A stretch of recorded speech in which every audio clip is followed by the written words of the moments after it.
green light and they can do whatever they want. Where that is very rare to get drafted and be able to control the whole system. Right. Was CC making decisions like? Yeah. Yeah. As she should. No way. As she should, but I also think that Stop everything. Sophie Cunningham just dropped the truth the league hoped would never surface. Caitlin Clark didn't simply clash with Stephanie White's system. She tore it down piece by piece just to play her own style of basketball. And here's the real twist nobody's talking about. This wasn't a rookie learning the ropes. It was a once-in-a-generation player trapped under a coach running the wrong system for the wrong team. What happened next was a full-blown power struggle behind closed doors, and one that derailed Indiana's title hopes and fractured the locker room. And when it finally boiled over, it wasn't just strategy that collapsed, it was trust.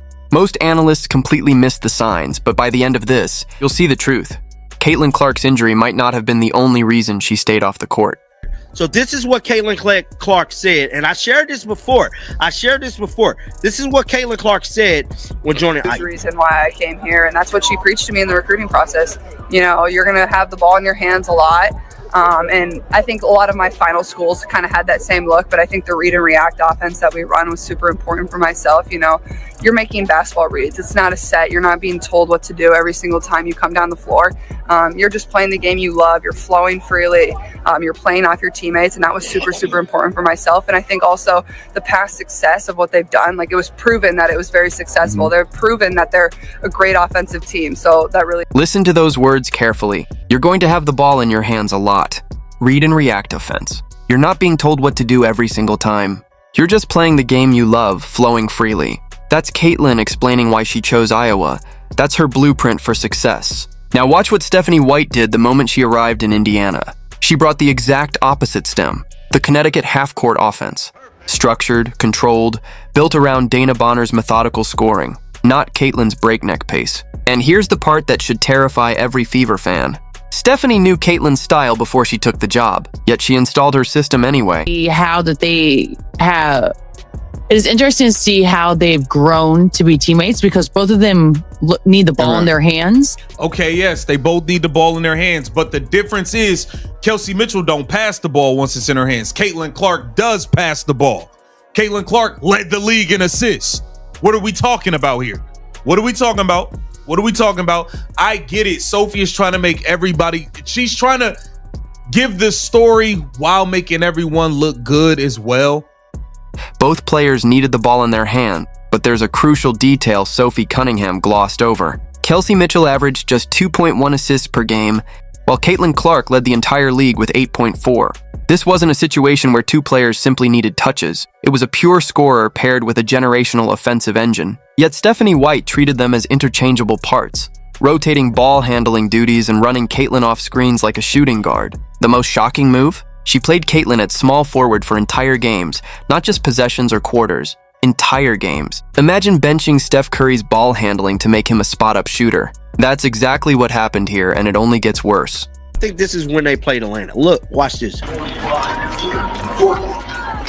So this is Caitlin frustrated. Caitlin is very frustrated. Now, in this game sequence of this clip, you can see Caitlin. Let me pause this. So that is Caitlin yelling at Stephanie.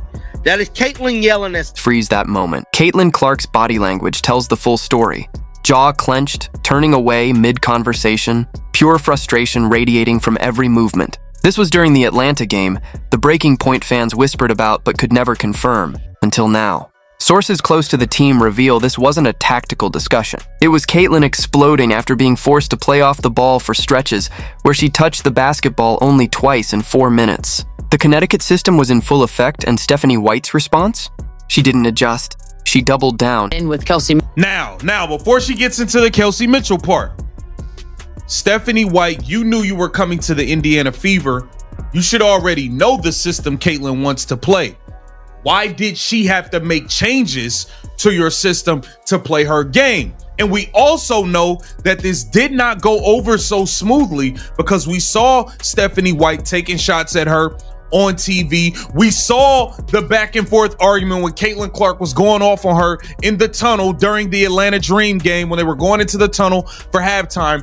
We saw she had to push herself to say, the hell is going on? Let that sink in. The #1 draft pick, the player who sold out arenas and doubled the Fever's franchise value, had to fight her own coach just to play basketball the way she knew how. This wasn't collaboration or system building like a true championship team. This was a clash of philosophies where one side had to give in. And the question no one's asking is why Stephanie White resisted so fiercely.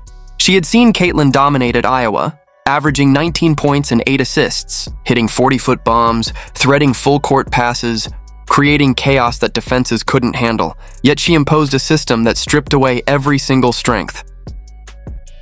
Up, didn't make it. Damn near came close, but you didn't come close enough. Ain't that what happened in Connecticut with this same damn offense she was running? Wait. That was the same thing that happened. They damn near got there, but they fell short, almost made it, but not quite.